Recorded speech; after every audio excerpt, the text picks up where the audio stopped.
Hello and welcome into another episode of the Calcio Connection podcast. We are connecting with you, Italian football fans from all over the world. I am Alex Donno alongside, as always, Jerry Mancini, and we got our good friend Anthony Privatera down under who's with us. He's been on break from work for a couple weeks, so why not bring Anthony on as much as we can? Anthony, let me introduce you before I let Jerry wax poetic. How are you, sir? I'm great. Thanks for having me back again, Alex and Jerry. Good to talk culture right down to the business end of the season. So let's go. Yeah, Jerry, the table is set now for the Coppa Italia final. Inter and Juventus were both decisive in their midweek second leg semifinals. Inter taking the 3-0 decision against Milan. Juventus taking the 2-0 and 3-0 on aggregate against Fiorentina. So Inter and Milan just squared off for the fourth time this season with that two-legged semifinal.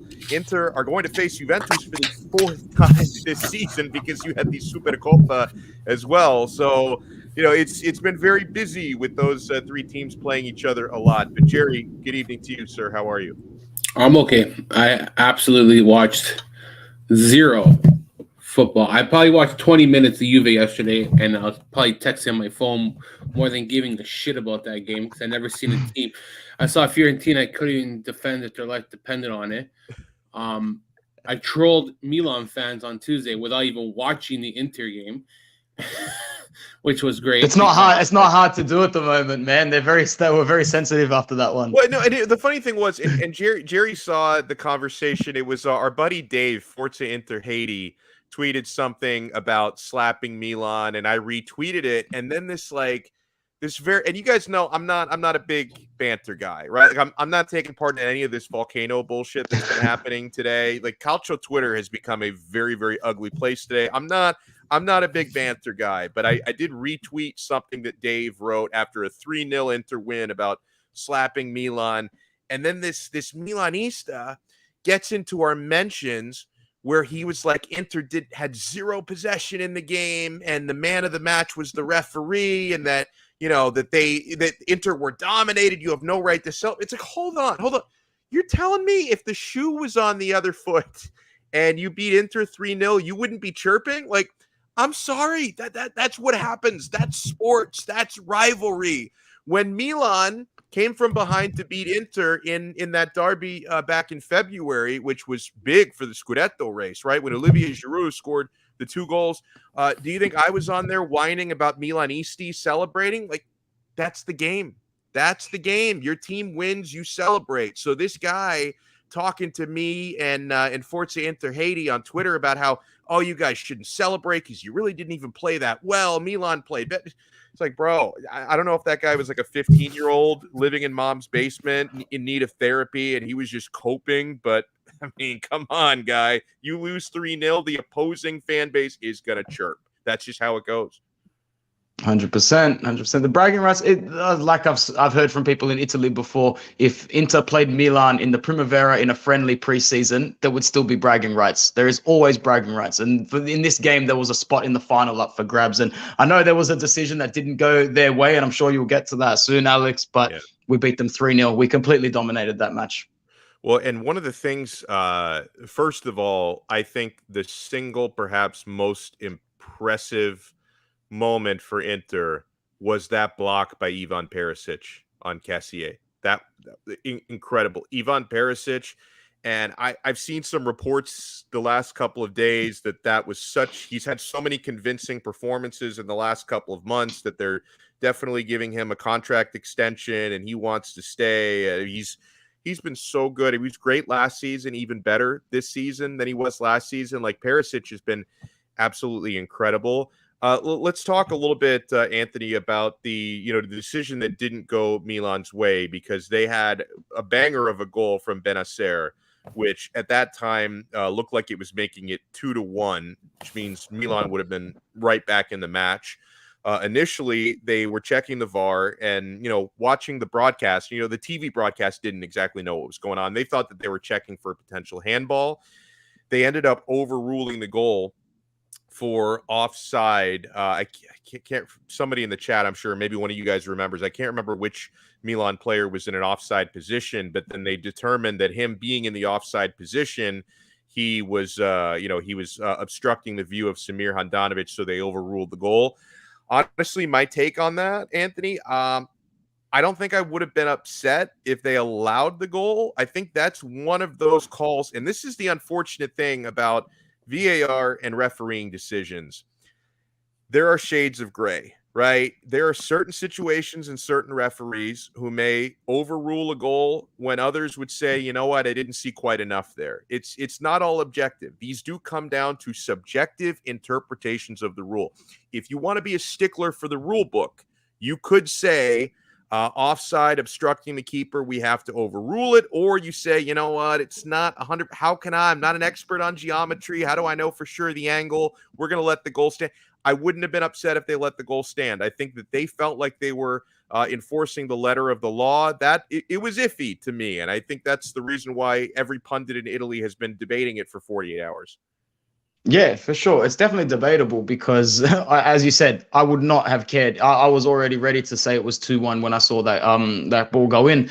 But if that's the letter of the law, then there were two players in an offside position that were obstructing his line of vision. I'd like to see some incidences where the same decision has been made before, not only in Serie A but in other leagues across the league, across leagues overseas, because it's a dubious one, and you could tell that, like, when that decision went our way, that the wind was knocked out of Milan completely. So could that have decision turned the game around? Possibly. I don't necessarily think so. I think we would have gone on to win that game 2-1 regardless, just on how it was going after watching it back a couple of times. But the decision itself, there's going to have to be more consistency throughout VAR next season in Italy. And the only way to actually do that is to actually start to mic up the referees so that you can actually hear them talk about what they're saying and have a little bit of accountability so that no one's got anything to go back on.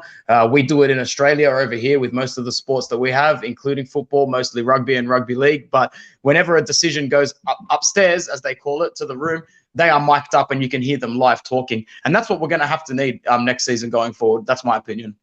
You know, Jerry, I'm going to get your take on something because, you know, among the three goals that Inter scored were all very nice. I mean, that volley that Lautaro scored to open the game from that Darmian assist, that was sweet. And sometimes Lautaro can make the difficult finishes look easy and the easy finishes look difficult. But the second goal, Jerry, Lautaro had a brace in the game.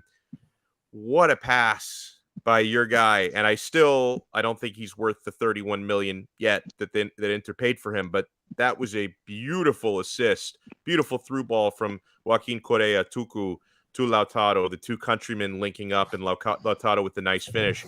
Jerry, talk to me about that pass. And then the greater point I think I'd like your take on is, and I know Correa he's not a clinical finisher. He's never had a big time goal scoring season.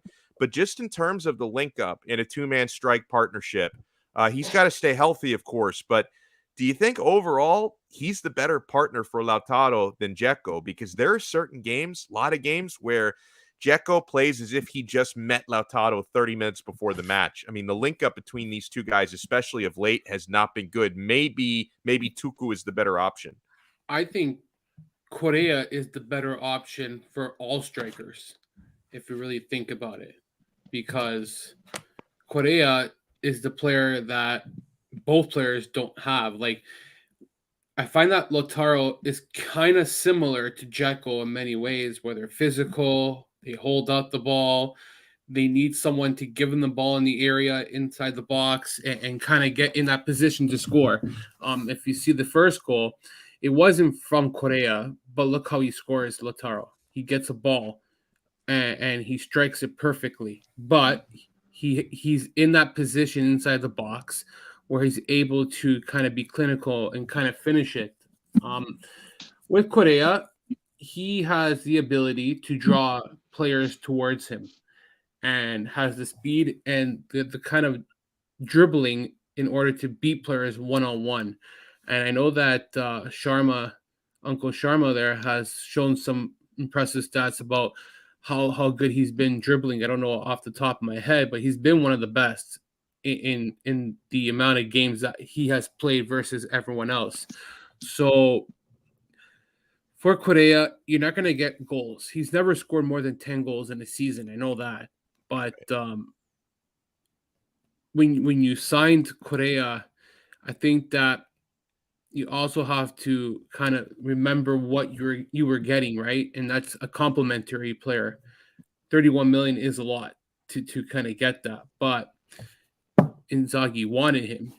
But what's frustrating is that when Correa has been healthy, it's really weird that Inzaghi has waited this long to start using him, and this long to use him with either Dzeko or Lautaro. And it's funny though because he was forced to do it because Lautaro was suspended. So because of that, he played with Dzeko against Verona and did amazing. The two played really well together. And yesterday, based on the highlights I'm seeing, it seems as if they were linking up well. So, and that second goal, I think it's Perisnich on Twitter who showed a picture or a video.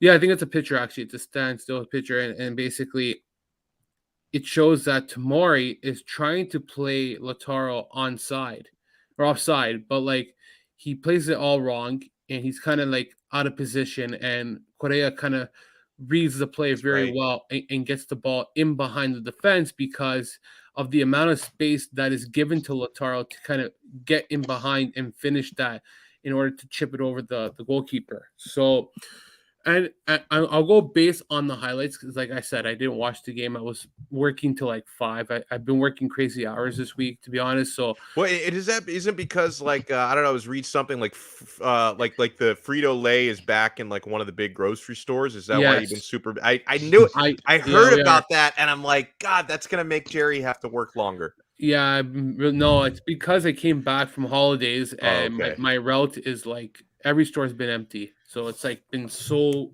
slaughtered with work this week. But I saw that Handanovic actually made a lot of big saves and Yeah. outplayed Mike Magnon. And no disrespect to Magnon because I think he's been the best goalkeeper this season by a mile because of what he's been able to do in order to keep Milan in a scudetto race because I think he's stolen a lot of games this year. But on this day here, the goals, the first goal he had no chance, Magnon, like Right. absolutely none. I didn't see the And third goal yet. he did get like a couple fingers on it, but he didn't really have a chance.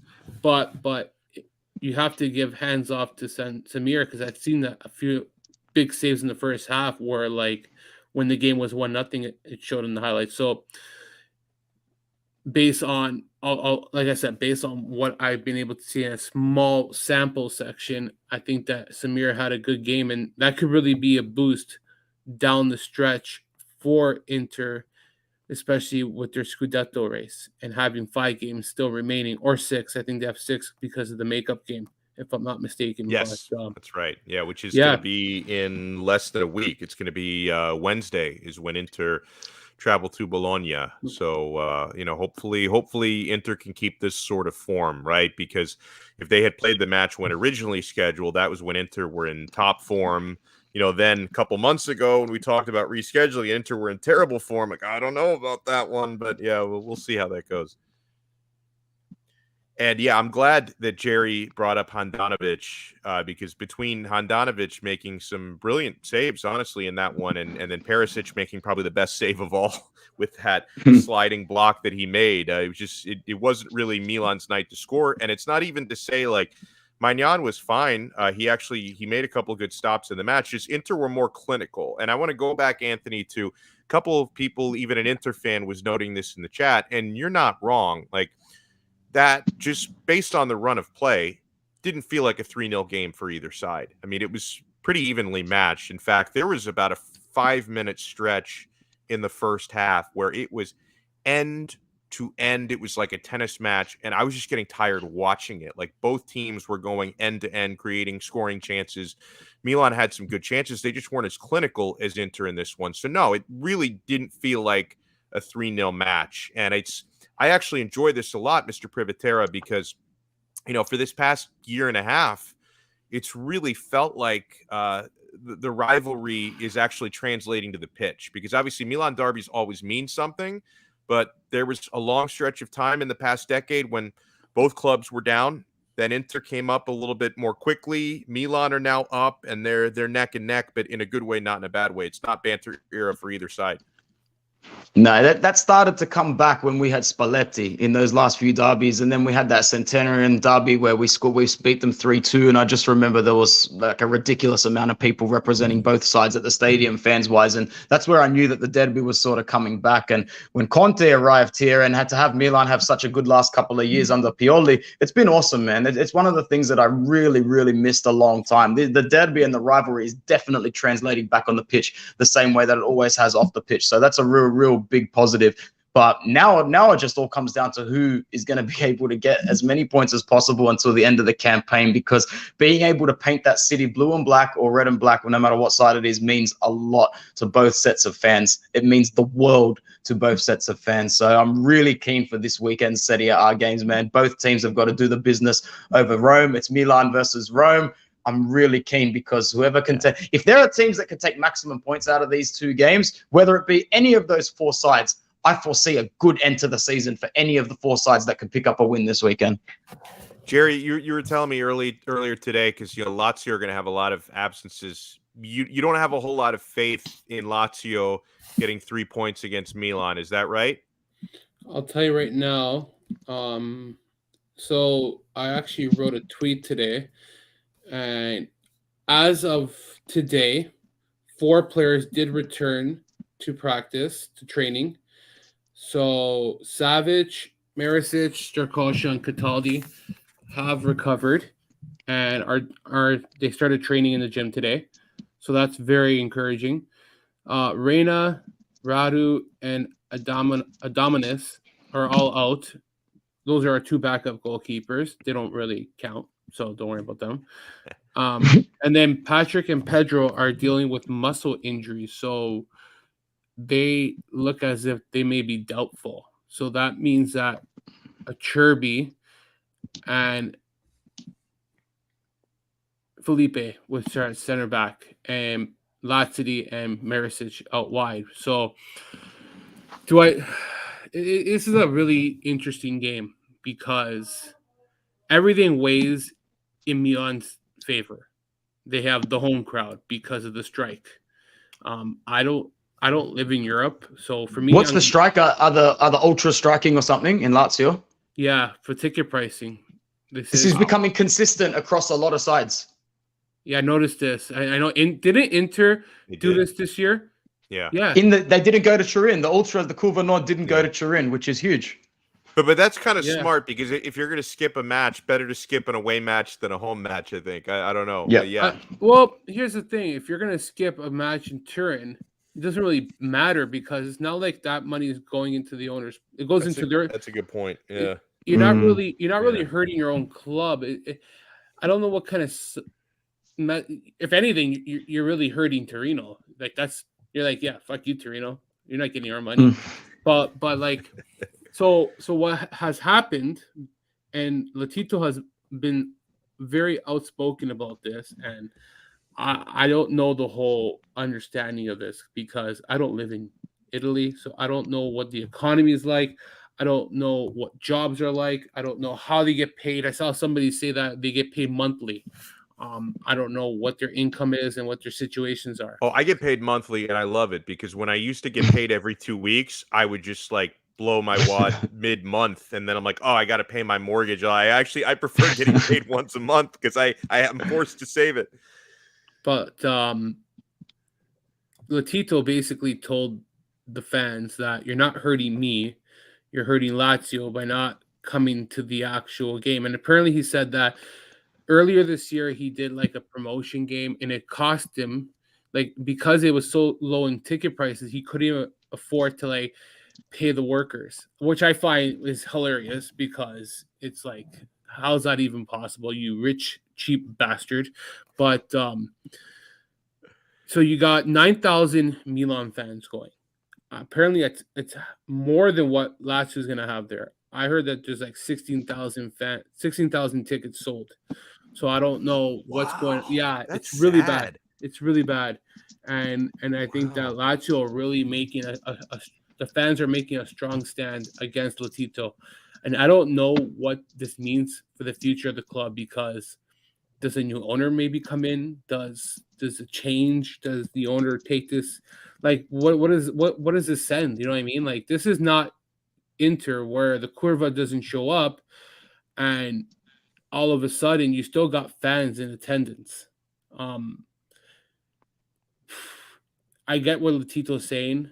The team has been hit by COVID the last 2 years, and maybe they're struggling financially now because they don't have many sponsors and other outlets to like fund. But I'll go on the basis of Sunday's game. This is not good because you got players who are hurt. You got fans who are kind of divided with the club right now with the owner. Milan has the advantage of being home, and they come off a loss against Inter, which was one of their worst this season. I can never decide if that's an advantage or a disadvantage, because that can go either way, because you can be angry about losing, or that can negatively affect your mentality. So I don't know where I stand on that. I don't know, but I do agree with Chris that Latito is senile, but at the same time, it is his business, and however he wants to run it is his choice. I think that the problem is that fans feel that they have this self-entitlement that they own the club and they can do whatever they want. North America, if this ever happened, yeah, they would laugh at you, and it would never fly North America. No sports in North America I've ever seen go striking for ticket prices. Over here, you need like $300 for the cheapest ticket to watch the Leafs. Okay, Yeah, it's which ridiculous. I don't really like it though, that because it's the thing. It's like I think there's such a different mentality, Jerry, in Europe, especially when it comes to football, because I think like Formula One, I think, is more of like a corporate type of environment. But when it comes to football matches, I think that there's just this sense that football is for everybody, right? And like you shouldn't have to be rich to go to the stadium to watch your club play. You're right about North America, though, man. I mean, listen, I cover all the sports teams down here in South Florida, and if you want to take like a family of 4 to a Miami Heat game, you better be wealthy. Right? I mean, it's an expensive experience. Miami Dolphins game, same thing, so on and so on. Then now that the Florida Panthers are doing really well in hockey, those prices will continue to go up, I'm sure. So it's just the mentality. But when it comes to like European football, there's just this mindset that you shouldn't be able to price anybody out. Like everyone should be able to, go to some games, right? And I appreciate that. But as transfer fees get higher and higher, as the corporate demands get higher and higher, and it just becomes more of a country club sport, and the player wages go higher, they're going to want to suck every possible cent out of every fan. It's just the culture of sport is changing. Yeah, I don't know what to expect on Sunday, guys. I think at the end of the day, there's one player who I do believe really benefits from all this on Sunday. It's Francesco Acerbi. He does not get booed on Sunday, so so for me, it's like he gets to play without any pressure, so that could really help him in a way. But Lazio is going to go out and do their job. Immobile, the players understand what the fans are fighting for, and at the end of the day, they know that they're still getting paid to do the job. So fans or no fans, they still have to fight and just continue where they left off. And sorry, Jerry, we need Milinkovic-Savic. We need him to finally score against Oh, Milan. yeah. Aren't Yeah. Milan are the only big club in Italy that he's never scored against. He scores goals for fun against Inter, Juventus, Roma, I'm sure, so on. Doesn't score. He's never scored against Milan. We need him to break that drought. I hope they show up Lazio on Sunday. Like, seems as if we do have our starting 11. I wish that Pedro was healthy enough to play, because I think that he would be really impactful, and it kind of hurts that he's not there. But I think that it's tough. For some reason, this is the one team that has really destroyed Lazio this year in both meetings, and I don't know what to expect on Sunday with Lazio and how they approach this game. I think the last two meetings, or the first meeting, it was without we didn't have Alberto, so and the tactics and everything and the approach of how they were going was much different. It'll be interesting to see how they kind of handle this game, because Pioli has really had the upper hand. I would say, like, he's really taken to school, and we'll see how many did he score a few weeks ago. About what? Who's he talking about? Cheeto? Oh, he destroyed the head-to-head before that, but people don't remember the first meeting. They just remember the second one appears. But anyways, I don't really care. I don't care. At the end of the day, I just want this stupid season to end, because I feel like the season has dragged on way too long. Yeah. And I just want it to end now. Like having to hear that Lazio has to play for Europa League spot is like really, really depressing. SMS scored in the first one. Did you forget? That's what he was talking about. But by the way, let me banter Chris a little bit since he's in here. I think, honestly, I'm really worried Inter are going to drop points to Roma this weekend. I think the only chance Inter to have to take all 3 points, I need to fly Chris back to Italy and send him to the match, because every time Chris goes to a Roma match, they lose. he went to the Roma Inter, where Inter won 3-0 at the Olimpico. So I need that's rough. We need to send Chris to the San Siro. I don't care how expensive the tickets are. We will pool our money together and we will send him. That is Inter's only chance. I don't know. Do you agree, Anthony? How do you feel about this match? Because I think Roma may get something out of it. I don't know if Inter will be beaten, but I could definitely see a 1-1 draw. Oh, 1-1 is definitely what I'm going to be putting on my Bet365 bet slip on the weekend. But I think definitely going to be the better side going in. If we can control the opening 25 to 30 minutes, I think that we'll be able to run away with the game. I do think that Mourinho is going to make sure that it's a lot tougher. He's going to be in their ears going, remember how the last two games went? Remember, we were in the battle for anywhere south of 5 to 7 minutes of each fixture before it completely got away from us. It's another game where we can really assert our dominance, and if you can get 3 points at Roma, then you have 4 good restful days where you can draw up how to beat Bologna and go on to win the league. This Roma game could be a real propeller for us, but Roma is the most informed team in the league, and I fully expect them to play like that. They've got a legendary manager. Tammy Abraham is in great form. Pellegrini is leading that side very, very well. They've got some good depth. I know Zaniolo's out, but Mkhitaryan's going to take his spot in there. It's going to be tough. I'm going to say 1-1, but if Inter can somehow come away with 3 points here, I will be very confident going forward. Yeah. Well, what do you think, Jerry? Inter Roma, you have a prediction? I'm not making one. You're abstaining. I'm not mushing this one, man. I'm not mushing. What about Lazio? What about Lazio and Milan? Then, Milan's winning. What's your prediction? Milan's winning like 2-0. Milan's gonna. Come on, man. Do us a solid. Have a little bit of faith. Cheeto's gonna score 2 goals. I would have more confidence if this freaking fans and owner and all this shit wasn't going on and half the team dying. I don't know. This will kind of like test what kind of manager Sarri is and how he can overcome such big adversity. I think this is a big test for him, but I don't have a lot of faith, man. But then again, they're not a stingy defense like Torino, so yeah, there'll be more space in the midfield, so that could benefit them.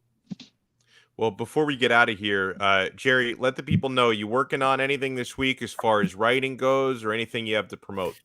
I had a piece on Lotito, but I'm going to hold on that, considering everything's going on right now. You should write a piece on everything going on right now. That's what you should write about. No, it's okay. I'm not going to go there, but actually, you know what? I will. I don't care about writing right now. I don't care about anything like that. And I'll be honest, I wanted to say something at the top of the show, but I'll say at the end of the show, and it sucks because when you say at the top of the show, I think people are more interested because it starts, but I'll do it now. But I want to give a shout out to my boy Alex. And the last month and a half has been better since I went to the doctor. And the last time we talked about this, I would say maybe 2 months ago, when I was diagnosed with depression. Still, there are bad days like today. I went for a walk before the pod just to clear my head, but Alex has really motivated me to kind of become more healthy wise as I was before the pandemic, I would say, COVID. And Alex's story of losing, I think it's 50 pounds that he lost, has really motivated me to do something for myself. And I recently lost around 15 pounds. That's awesome. Two That's reasons. So good, man. 2 reasons is Good stuff. Actually 3 reasons. One, because Alex really pushed me to do it, and he never told me to. It's just the way he did it. Second, for my health, mentally, it helps a lot when you take care of yourself, because when you're 300 pounds, trust me, it doesn't help you in many ways. You feel like a bum, and how you treat yourself is how it will affect you mentally as well. So, and lastly, I have a wedding. 3 weddings. So I do not want to buy a new suit. Well, suit, you're gonna have to buy a new suit because you're gonna be so skinny. So either way, it's gonna get you. So yeah, it's helped a lot, because I do still have bad days where I really get into these really bad places, and like I said, I know deleting Twitter is the first solution to to the problem. But the problem is that when I think about deleting my account and trying to give me some closure and some space, there are a lot of good people where I do interact with, and that's the thing that why I still keep it. And I do tweet a lot, which I need to cut back. But well, what you're doing is better, honestly, because I go through the same thing, man. Since I've been dropping weight since October, it not only does it make you mentally feel better, because like you said, you're actually taking care of yourself, right? You're not treating your body like a toilet. Like, you're actually taking care of yourself. But I think also when you eat right, because you're probably not, like, you've lost 15 pounds in a pretty short period of time. Like, I'm sure you're the fuel you're putting in your body has improved. That affects you mentally too, man. You're eating fast food, fried food every single day. Just your system doesn't run right. If you're eating more fruits, vegetables, you're eating healthier stuff, less processed food, that affects your mind as well, man. So honestly, what you're doing now, Jerry, that is going to have a bigger positive effect on you than deleting your Twitter account, right? It's like, it's like, okay, when you have like a bad cold or something, if like deleting Twitter is like blowing your nose. Like, it's taking care of one symptom. It's not making you better, right? Like, that's, vitamins, zinc, that's what makes you better. And that's what you're doing. You're putting better stuff in your body. So deleting Twitter, bro, in the next couple of months, you're not going to be as upset about Twitter stuff and stress, because your whole body's going to be running better. No, it's true. And my biggest issue, I still need to overcome this, is that if I tweet something, not to give a shit if no one likes it. Who cares? And as well, not caring that you lost followers. I'll be the first to admit that it bothers me when I lose followers. It's just a mental thing. I shouldn't care either. I shouldn't care, because it's the most irrelevant thing, because even if you have 30K followers or 5, you're not getting paid, and it won't really make a difference in your life. I think I got into this world where I didn't think I would get as much as I did to start with, and I never expected people to care about what the hell I had to say. So at the beginning, it was like, okay, whatever, it's cool, and then it kind of gets to you, and it's maybe like a self-conscious thing, and it's really bad, and it's something I still need to work on, but I guess it comes with time. But overall, I've been finding ways to kind of separate myself from watching 6 hours of football on a Saturday to like just making it just the only thing. Like before, Friday, Saturday, Sunday, I would just watch all day, try to catch every game, and then try to make sure for the pod and like writing. Like now, I'd rather go for walks since like the Milan game. I could have watched it after work. I chose to go for a walk instead of watching the game. Yesterday, I chose to go for a walk. Like It's I better for don't, you. I just don't want to make football my priority anymore Because because it's gonna feel like work, Jerry. That's happened to me, man. I've been covering sports for a living for almost 20 years. And sometimes you have to take a little bit of a step back because if you feel like it's your job to watch every game, then it's gonna start feeling like it's your job, right? Because yeah, everybody always Mm-mm. says this to me. People are like, oh, you get to watch, like that's your job, talking about sports and watching sports. But the thing is, like, if you hate being an accountant because you start to get tired of numbers, the same thing can happen with sports. If all you're doing is watching sports, that can start to feel like you're accounting after a certain point. So you have to find ways to make it enjoyable. yeah, my walks is what made me start listening to pods again and try to get more time into it.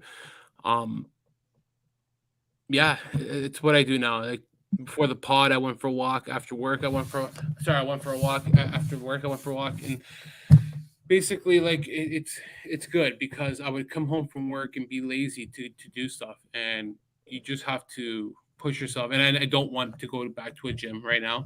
I just don't want to spend $500 Yeah. when I can go outside and do what I need to do. Um, I like to buy a treadmill eventually. I think that's a better investment or something that can help you in your basement. I would say that gyms were better before the pandemic. Now, it's not just because of COVID. I just see what people do now, and there are still a lot of pigs out there. But just like yesterday, I can give you a Jerry story actually. I went to my store, the Loblaws that we got back, and I went back yesterday.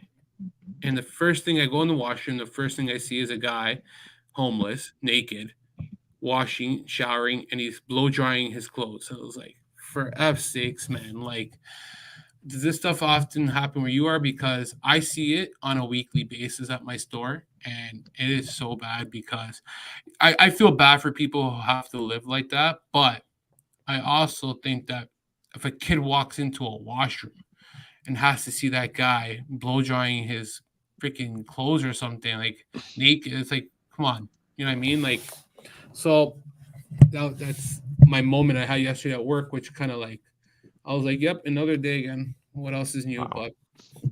But other than that, yeah, much better and one day at a time. I know that I have another doctor's appointment. I did an appointment actually a month ago. I have to do some blood work actually because there's some stuff wrong with me. My iron levels are very high, she said, and Oh, there's some hi. Wow. yeah, Okay. yeah. So I don't know if that's good or bad, but Eat like less beef, probably. There's probably some things you can cut out for that. so I need to do some more blood work to find out what's Yeah. wrong with me. But and I have another doc. I have an appointment with another dentist for my tongue. There's a dot there, so my wife's really concerned, and like I haven't gone to this appointment yet. So yeah, who knows? You got too much on your plate to worry about football Yeah. at the moment, man. Well, listen, man, and Jerry, we love you. We love you, and I appreciate the kind words mean a lot, man. And that's why, like, and you know me, I don't like every now and then I'll say something on a pod, and once in a blue moon I'll tweet something about my weight loss journey. And I honestly, I don't like do it to brag or anything because the way that I look at it, I shouldn't have been 50 pounds overweight to begin with. Like that to me is embarrassing. The fact that I was that overweight. So I don't talk about losing 50 pounds to brag.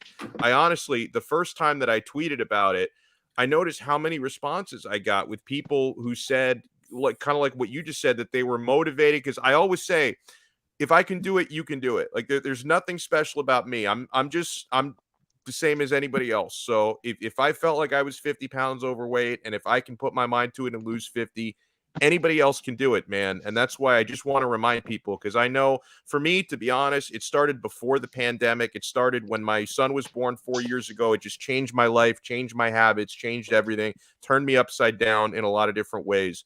when it comes to just not making healthy eating choices. So I finally thought enough was enough. If I can do it, anybody can do it, man. That's why I talk about it. And I'm glad, honestly, I'm glad that it's had a positive effect on a handful of people, especially you, Jerry, because I consider you a brother, man. So I'm so glad to hear that, my friend. And so that's really, really cool. And keep up the good work, man. Anthony, before we run, let people know where they can find you and find your work on Interworldwide. Yeah, just Inter Worldwide, all over the socials, YouTube mostly, Football Worldwide as well. We do a Serie A roundtable on there once a week. So yeah, definitely head over to Inter Worldwide for lots and lots of controversial content between now and the end of the season. It's going to be nice. I love it. And thank you so much, Alex and Jerry, for having me again. It's always a pleasure to be back here. I love this platform so much. Thank you. We love having you. Anytime. Is Joe Rogan pod any good? Have you guys ever listened to it? I used to be a good. huge fan, man. I used to listen to it religiously. Yeah. But lately, not so much. What's gotten me was well, I mean, he's gotten more controversial, but I think it's more he's like none of that stuff really bothers me. I don't really have a lean politically one way or the other. I just like to listen to people talk, but he's gotten more controversial. What's affected it for me is it's not really a habit for me to go on to Spotify every day. Me too. He used to be on Apple Podcasts and he left there because Spotify's paying him like hundreds of millions of dollars to be exclusive. I just don't think about there's other stuff I listen to on Apple Podcasts every day, and that's where I go, and I kind of forget about the Rogan podcast sometimes. But it's honestly, there's some good stuff, Jerry. Like he does way more than anyone can listen to, because he does like 4 episodes a week. They're like 3 hours long. Anyone who has a life, you can't listen to that much podding. All right. But if you but the thing is, Jerry, you can find an episode every now and then because he interviews a lot of people. So you may see, I know this person, listen to an episode here and there. That's what I do. I can't keep up with all his shit because he puts out way too much. But every now and then you find really good episodes. Man, who the hell listens to 3 hours? That's why I don't listen to Spit and Chicklets. They're like the best hockey pod, apparently. And really? like they're 3-player. I forgot who Sean Avery and like 2 other guys. They just shoot the shit, man. People love it. I'm like, how do you listen for 4 hours? Like 4 hours is like 4 different pods. Like you better have a long ass commute every single day to be. Ciao, boys. I gotta run. Ciao. Thank you so much, gentlemen. No problem, man. Ciao. Yeah, we're gonna run in a moment as well. But Jerry, listen, man, I thank you again for the kind words. It's always a good time, and huge thank you to everybody in the chat. Let me throw a few shout outs. Emiliano, Lord Figo, my guy, his scudetto. That is his scudetto right there. Mighty Mao, Car L, Chris DeSantis, Saf. Who else? I know there's a few more who slid into the messages a little bit earlier. I got to scroll up. Oh, Anthony, who was on with us, he was also chatting. Our guy Akbar, who's a big time Milan fan, he probably didn't love the content today. We'll try and do better next time. Akbar, Matt Hickam, is he a Milan Gio. fan? Yeah, he's a Milan fan. He's messaged us before. I remember him. This dude, he's great. And listen, I'm not calling him out because there's nothing wrong with being a Milan fan. All I'm saying is, with us talking about that match midweek, he probably was not a fan of our content today. I hope That's all I'm saying. I hope Lazio wins Sunday. Fuck. For fuck's sakes. This team can't do nothing. Oh, God, we're gonna get fucking slaughtered. Gio, thank you so much. Yeah, put in that's all I need. I had fucking people saying Interisti fucking tweet some images. I was like, whatever, man.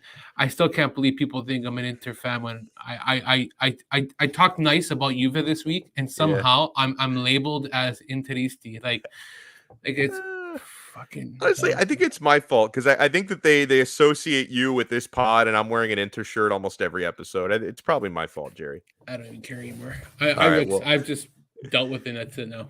Bye. Well, awesome job, everyone. We will talk to you again next time on another.